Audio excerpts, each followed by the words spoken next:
স্বাধীন police commission গঠনের জন্য বেশ কিছু সংস্কার প্রস্তাবনা আছে। কি সংস্কার প্রস্তাবনা আছে সেটি আমরা দেখে আসতে চাই।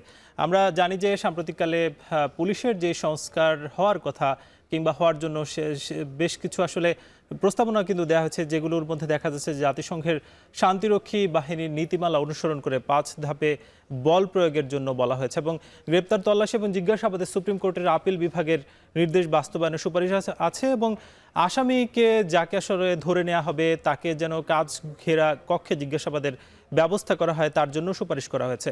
এছাড়া আমরা দেখি যে সার্চ ওয়ারেন্ট ছাড়া তল্লাশির অভিযোগ গ্রহণে জরুরি কল সার্ভিস একটি প্রস্তাবনা কিন্তু দেওয়া হয়েছে এবং অভিযান অর্থাৎ পুলিশ যদি অভিযানে যায় সেক্ষেত্রে কিন্তু বডি ক্যামেরা ব্যবহারের যে নীতি কিংবা বাধ্যতামূলক কিন্তু করা হয়েছে। এর বাইরেও আসলে অজ্ঞাতনামা আসামির নামে মামলা দেওয়ার যে অপচর্চা আমরা দেখি সেটাও কিন্তু রাখার জন্য বলা হয়েছে। এর বাইরে আমরা পরের আরেকটি স্লাইডে দেখে আসতে চাই যে আরও কিছু প্রস্তাবনা কিন্তু এই সংস্কার কমিশন দিয়েছে, যার মধ্যে দেখা যায় যে জাতীয় মানবাধিকার কমিশনকে পুলিশের মানবাধিকার লঙ্ঘনের অভিযোগ তদন্তের ক্ষমতা প্রদানের যে ব্যাপার সেটা দেওয়ার জন্য অনুরোধ করা হয়েছে এবং থানায় জিডি এবং মামলা গ্রহণ বাধ্যতামূলক করা হয়েছে, যদিও এটা নিয়ে আসলে নানা অভিযোগ আছে। এবং পুলিশ ভেরিফিকেশনের ক্ষেত্রে চাকরি প্রার্থীর রাজনৈতিক মতাদর্শ, যেটা আসলে বরাবরই আমরা বিগত সময় দেখেছি যে তিনি আসলে কোন দল করেন সেটা আসলে বারবার খতিয়ে দেখা হতো।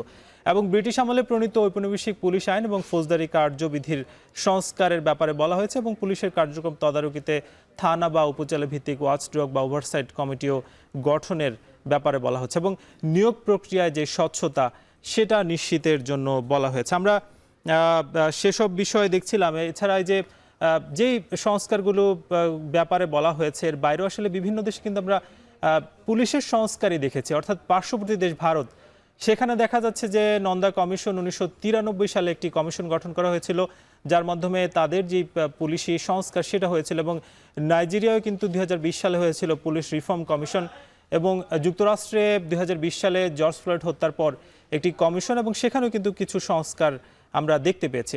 এবং যুক্তরাজ্যে স্কারম্যান রিপোর্ট 1981 সালে সেটাও কিন্তু একটা সংস্কার দেখা গেছে এবং কেনিয়াতে সেখানে কিন্তু ন্যাশনাল পুলিশ সার্ভিস কমিশন 2011 সালে গঠন করা হয়েছে।